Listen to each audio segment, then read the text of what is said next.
Subscribe कीजिए the perfect classes channel को और बेल आइकन को दबाइए लेटेस्ट वीडियो सबसे पहले देखने के लिए।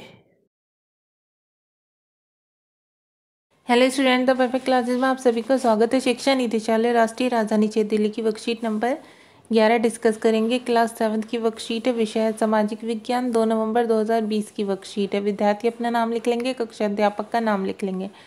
टॉपिक है दिल्ली के सुल्तान। ठीक है, अब बच्चों यहाँ पर कुछ मस्जिदें दी हुई हैं, देखिए। कुव्वतुल इस्लाम जमा मस्जिद, ठीक है, कुव्वतुल इस्लाम मस्जिद है, जमा मस्जिद भी बोलते हैं इसे।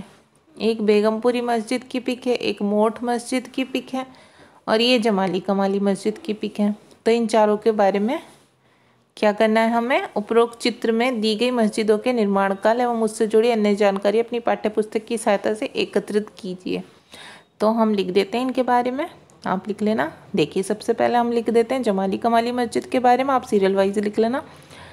इस मस्जिद का निर्माण मुगल सम्राट बाबर द्वारा सन 1528 के आसपास करवाया गया। यह मस्जिद दिल्ली के कुतुब मीनार प्रांगण के पास स्थित है।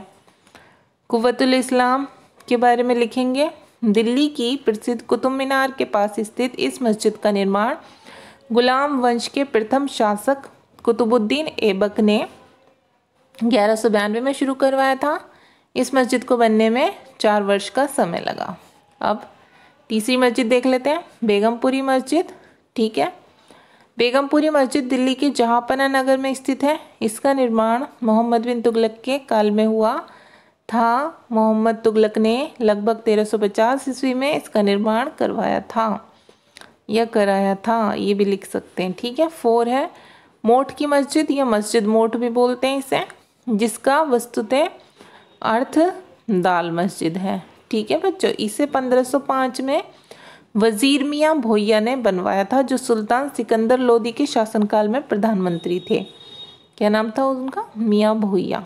ठीक है, तो ये लिख देंगे इनके बारे में, बस आप ऐसे ही लिख देंगे इनका नाम डाल कर। कुव्वतुल इस्लाम मस्जिद लिखना, उसके बारे में लिख देना, बेगमपुरी मस्जिद, फिर उसके बारे में, फिर मोठ मस्जिद के बारे में, फिर जमाली कमाली मस्जिद के बारे में। ठीक है, तो ऐसे ही लिख देंगे आप। अच्छा, आप पढ़ते हैं वर्कशीट।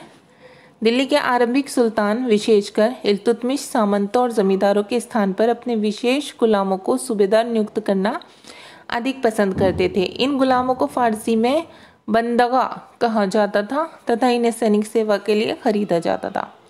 खलजी तथा तुगलक शासक बंदगों का इस्तेमाल करते रहे और साथ ही अपने आश्रित निम्न वर्ग के लोगों को भी ऊंचे राजनीतिक पदों पर बैठाते रहे। ऐसे लोगों को सेनापति और सूबेदार जैसे पद दिए जाते थे।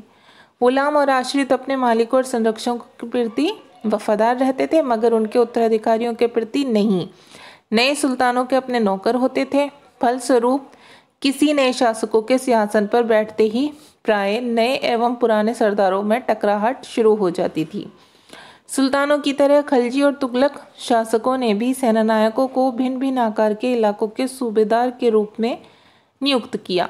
ये इलाके इक्ता कहलाते थे और इन्हें संभालने वाले इक्तादार या मुक्ति कहे जाते थे। मुक्ति का क्या काम था वो देख लेते हैं। मुक्ति का फर्ज था सैनिक अभियानों का नेतृत्व करना और अपने इक्ता में कानून और व्यवस्था बनाए रखना। अपनी सैनिक सेवाओं के बदले वेतन के रूप में मुक्ति अपने इलाकों से राजस्व की वसूली किया करते थे।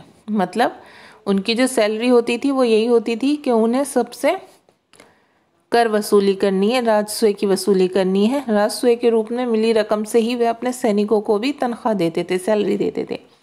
मुक्ति लोगों पर काबू रखने का सबसे प्रभावी तरीका ये था कि उनका पद वंश परंपरा से न चले और उन्हें कोई भी इक्ता थोड़े थोड़े समय के लिए मिले, जिसके बाद उसका स्थानांतरण कर दिया जाए। अलाउद्दीन खलजी और मोहम्मद तुगलक के शासनकाल में नौकरी के कठोर नियमों का सख्ती से पालन किया जाता था। अलाउद्दीन खलजी के शासनकाल में भू राजस्व के निर्धारण और वसूली के कार्य को राज्य अपने नियंत्रण में ले आया। स्थानीय सामंतों से कर लगाने का अधिकार छीन लिया गया एवं स्वयं उन्हें कर देने के लिए बाध्य किया गया। उस समय 3 तरह के कर लिए जाते थे। पहला कृषि पर, जिसे खराज कहा जाता था और जो किसानों की उपज का लगभग 50% होता था। दूसरा कर मवेशियों पर और तीसरा घरों पर। अब क्वेश्चन आंसर देख लेते हैं बच्चों। फर्स्ट क्वेश्चन है, देखिए मैं दिखा देती हूँ। यदि आप सल्तनत काल में इक़्तिदार होते तो आपको कौन कौन से कार्य करने होते। तो पहले तो आप यहीं से लिखेंगे वर्कशीट से इतना। देखिए क्वेश्चन नंबर 1 यहाँ से लिखेंगे आप लिखेंगे सैनिक अभियानों का नेतृत्व करना और अपने इक्तों में कानून और व्यवस्था बनाए रखना। ठीक है, पहले तो इतना लिखेंगे, फिर उसके बाद आप लिख देंगे ये राजस्व की वसूली और उससे मिली रकम से ही अपने सैनिकों